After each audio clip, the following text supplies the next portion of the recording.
Hi, I am Marco Rudy, creator of RDW, artist for Bucky Barnes, The Winter Soldier, and Marvel Knights Spider-Man, and you are listening to the True North Country Comics podcast.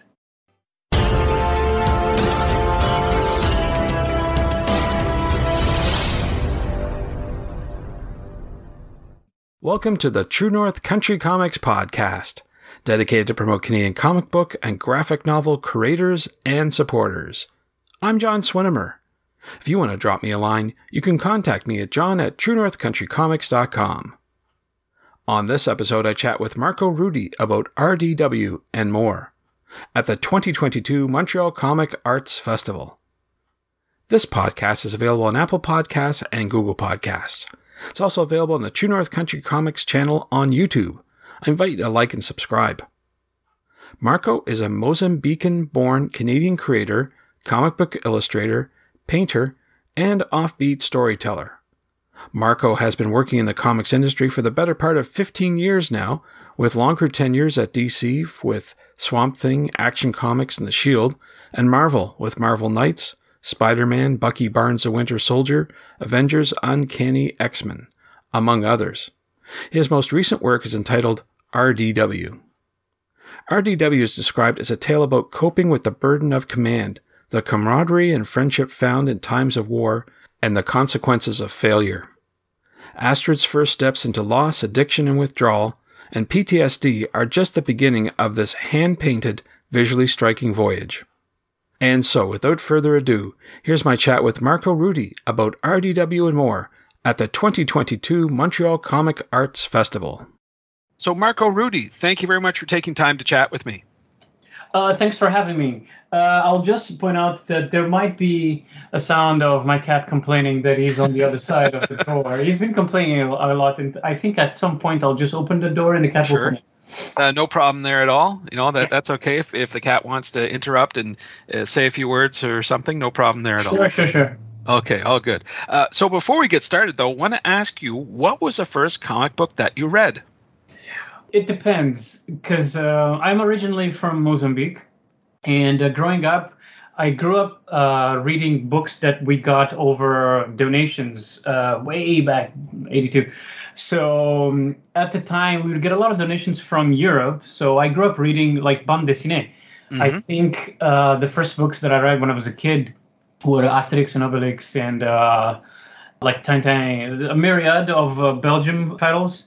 Mm-hmm. And I think around when I was 8, a friend of mine brought a combination, like a friend of mine brought to school the first issue of X Factor that was available at the time. Yep. And one of the issues of Frank Miller and Chris Claremont's Wolverine miniseries. Oh, wow. That I actually had nightmares about because the cover, I remember the cover was a very iconic cover where you just see Wolverine in silhouette and his claws are out. Mm-hmm. And I had a nightmare over that specific image. I don't know. Wow. But that was it. Like the moment I got American comics, I was very much hooked. I bet. Yeah. Draw it. I would try to find any way to read it. And my folks did not allow me to read comics. They never actually quite did. So I found, let's just say, ways of borrowing the money to get comics. Sure. And caught and all my comics and burst into flames. So Oh no. Yeah. Well, lots of good inspired reading when you're growing up, but I'm wondering who or what inspires you to create today? Depends. Comics specifically, it's a mixture between very, very old stuff or what. Okay, I'm not as young as many of the creators going up nowadays, but I'll say older stuff, as in like Bill Sienkiewicz's classic Electro Assassin, some of David Mack's work, some of Gil Kane's work. A lot of J.J. Jones' work. My cat is really complaining now. Okay, come on in. There we go. You're in now.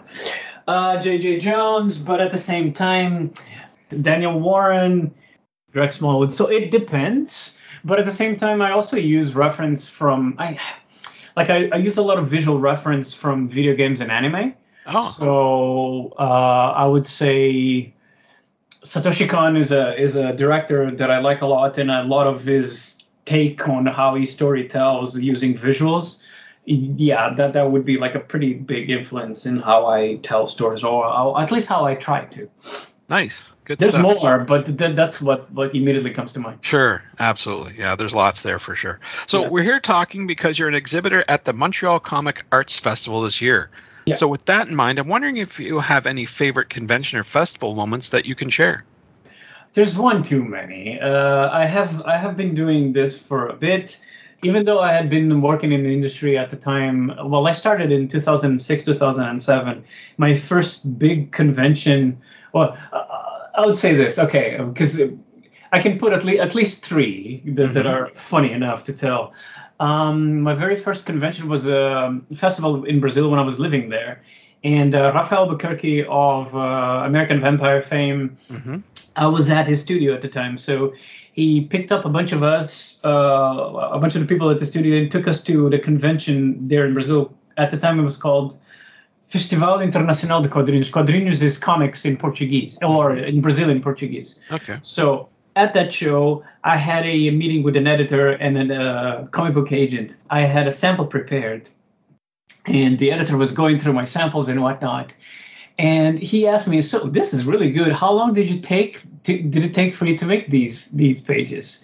And I looked at Raphael and I said, "Well, it took like a day, like a day a page. It was all penciled. It had actually taken a little more than a week per page." Right. So Raphael just looked at me, and the editor just looked at me, and the agent just looked at me. They were like, "Yeah."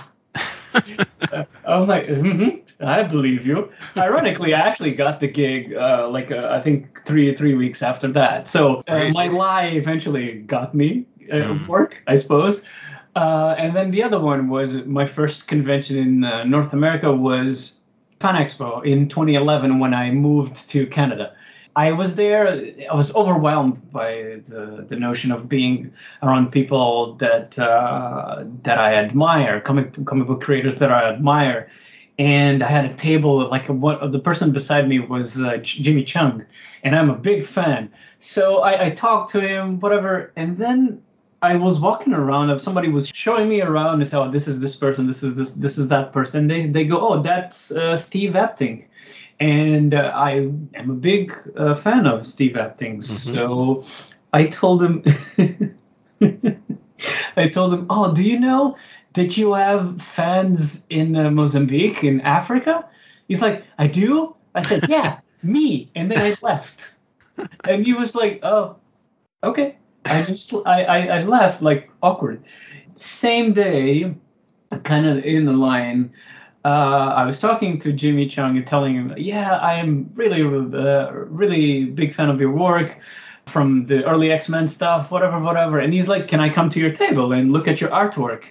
I'm like, "Sure, you can."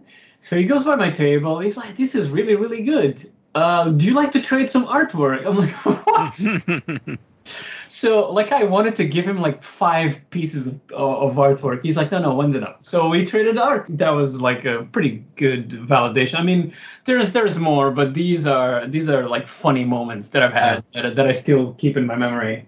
That's pretty cool. So, as I said, you're going to be exhibiting at Montreal Comic Arts Festival. So I'm wondering, what will you be showcasing at that festival?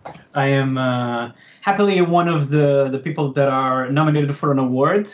Oh, congrats. That's great. Oh, thank you. So my RDW, my graphic novel that I funded via Kickstarter the year before and came out last year. Oh, damn, the cat is drinking the water for the pigments. Oh, sorry. Come here, you troublemaker. Anyways, so my graphic novel, I will be having, I'll have it with me. I'm not very convinced that I'm going to win anything, to be honest. I think the other contestants or the other books are way better. But my book is one of the potential a nominee for the award for the best Anglo book and the best graphic novel. So I will have my book there. I will have original artwork from the stuff that I have done over 16 years of career. So it's a lot of DC Comics and Marvel Comics stuff. And I will also be making commissions or drawing artwork. I think I have a sit-down conversation with a creator as well about living in Montreal. Okay. Even though I haven't, I moved away from Montreal. I have moved into the forest of Quebec. I think I've been here for a little more than a year.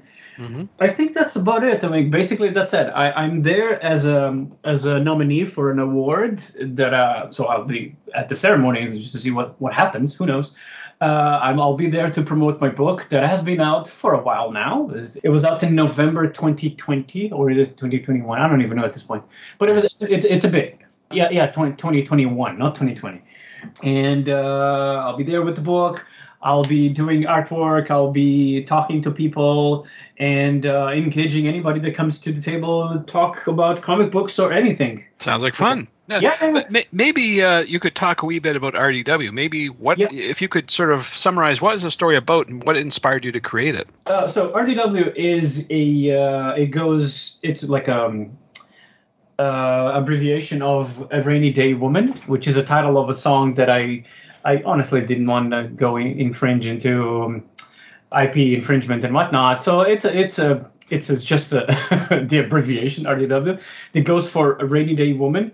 It's a story about the character that is dealing with addiction and addiction withdrawal in PTSD in an army setting. However, not only is just an army setting, it is set in a kind of a Dungeons, Dragons, Elves, fantasy, dark fantasy kind of vibe. So the idea is to tell a story that is kind of grounded in reality, which is talking about themes that are pretty common, I suppose, and real enough, but at the same time in a fantastical setting.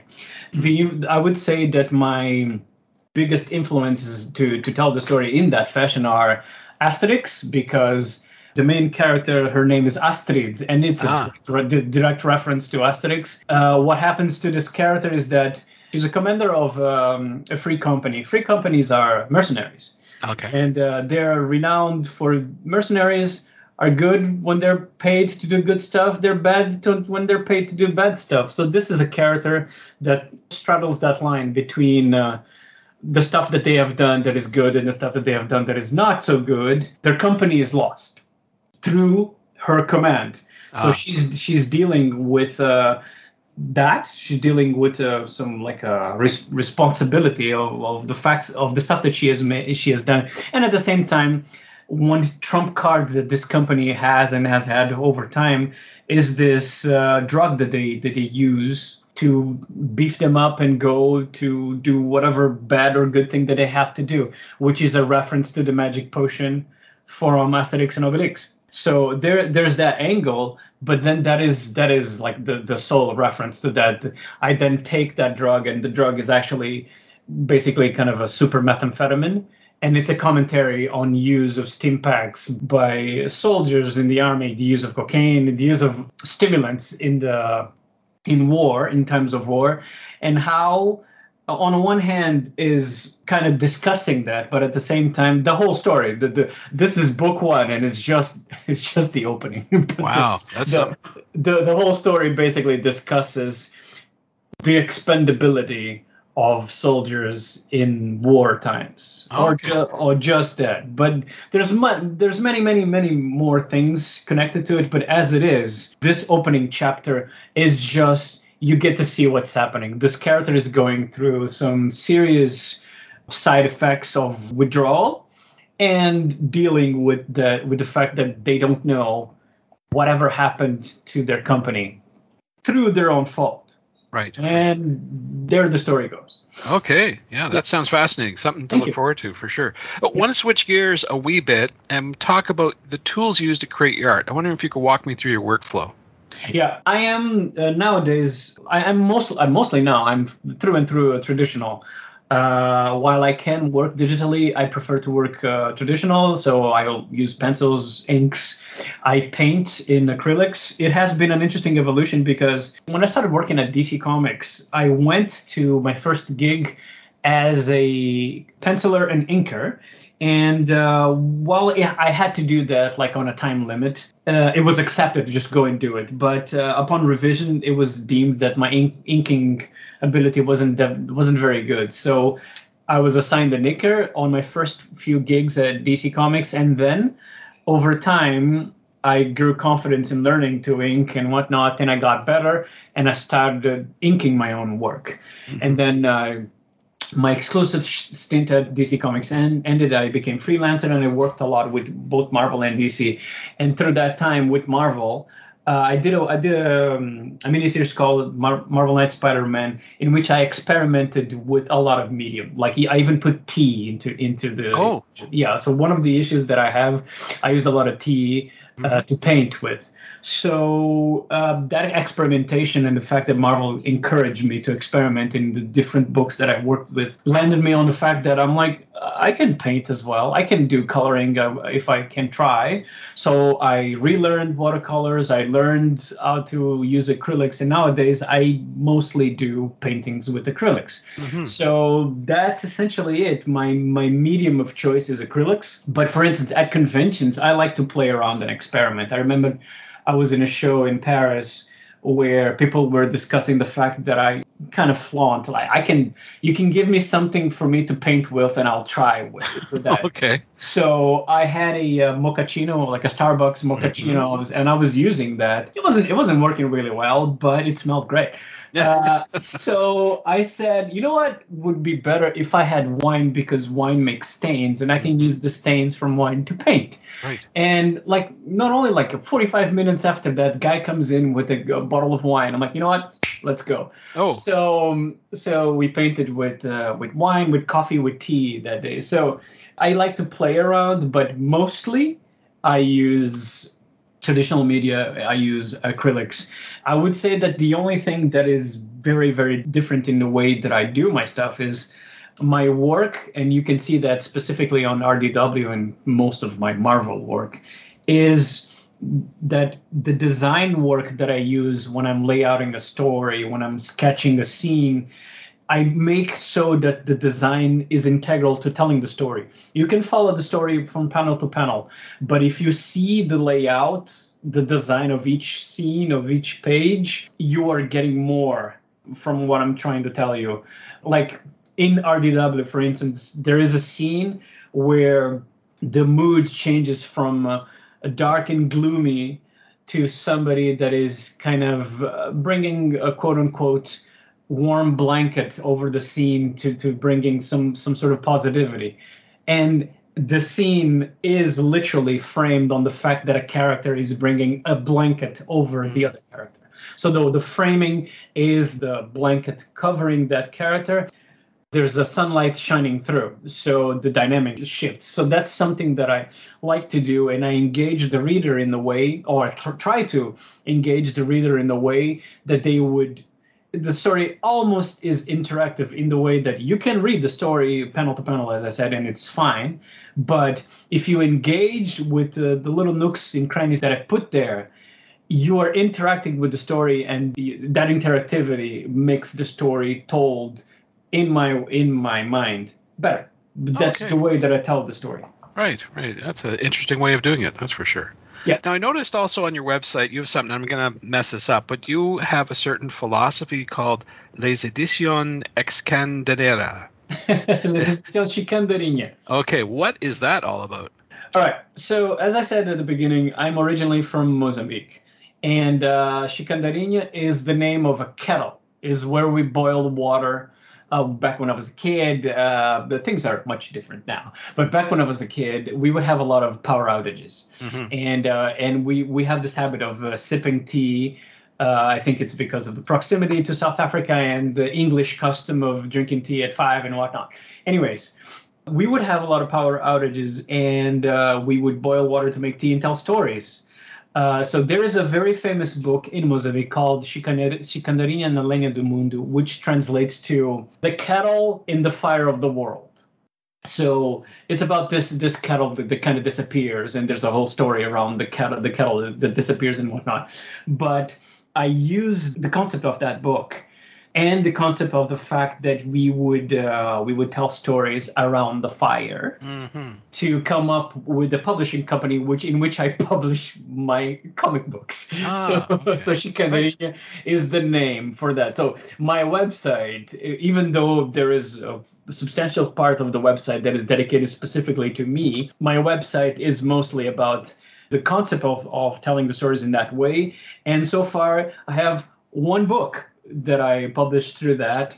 Came out, as I said, via Kickstarter and whatnot. And the website is very dedicated towards the concepts involved in the book, the creation of the book, the behind the scenes. There's a lot in it.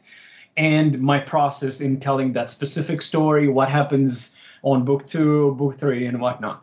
Oh, very good. So with that in mind, I think you sort of hinted at RDW, but what else is coming? Do you have anything else on your drawing table, let's say, that you have coming down the road that you can talk about? Not a lot, as you very well said. I have book 2 of RDW that I'm rewriting and redrawing. The book as it was already penciled, but I am readdressing some scenes. And I want to see if I can get like a crowdfunding campaign going on towards the end of the year. And in between, I do like covers, I do commissions, and that's pretty much it. I'm working on getting the book prepped to a crowdfunding campaign, and that's about it. As I said, I do covers, I do promotional material I'm freelance, so I just do freelance stuff, and I'm also doing commissions for people that like commissions. Very good. So we know for sure that you'll be at MCAF this year. Do you have any plans to attend any other festivals or conventions later on? Yeah, I lost my chance to get a table at the TCAF. I think there's a pretty big chance that I'll be at the Fan Expo this year. I will be at the Montreal Comic Con. I think I will be at the Ottawa and Winnipeg convention by the same company. There's a big chance that I'll be at New York Comic Con. I think I will be at the Thought Bubble, which is a festival in Leeds in the UK. Right. I think that from the ones that I know or that have an inkling, those are it. There might be another show, or I might not go to any of those. I don't know. But there's a big chance that I mean, it's pretty set in stone that I will be at the Montreal Comic Con. The other ones, it's like a 60 to 80 to 90% chance that I will be. Very good. Well, with all that you have going on, is there a website where you recommend that people go to find out more about your current and your future projects? Outside of me following me on social media, which is just Marco Rudy or Marco-Rudy on Twitter, Instagram, Facebook, there is Les Editions. If you have a way of writing this down, good luck. Or you can find me on social media. My website is leseditionschicandarina.com. But again, I'm on Twitter, Instagram, Facebook, just Marco Rudy or Marco-Rudy. So, Marco, those are all the questions I have for you. But I'm wondering, is there something I didn't ask that you'd like to get across in this interview? If this would be a time to do self-promotion, I would again say that I do commissions. I'm available to do commissions. You can contact me on social media. I'm very responsive. It would be great if we would get that award. It would be fantastic. I can't even imagine how I would react to that. I mean, I'm a comic book guy born in Africa. I can't think of a comic book award that has gone to an African person before. So that would be great. I will be at the show. Come to my table, say hi, buy my book, I suppose. Buy my book. It's also at the website, so yay. Thanks to Marco for the chat. You can discover more about Marco on Twitter at Marco_Rudy. Thanks to you for listening to the True North Country Comics podcast. If you haven't done so already, please subscribe to and like this podcast on Apple Podcasts. And please leave a good rating. Also check out the TrueNorthCountryComics.com website and follow along on Twitter at True North Comics. True North Country Comics is now on YouTube. Please like and subscribe to that video channel. Please send your feedback to John at TrueNorthCountryComics.com.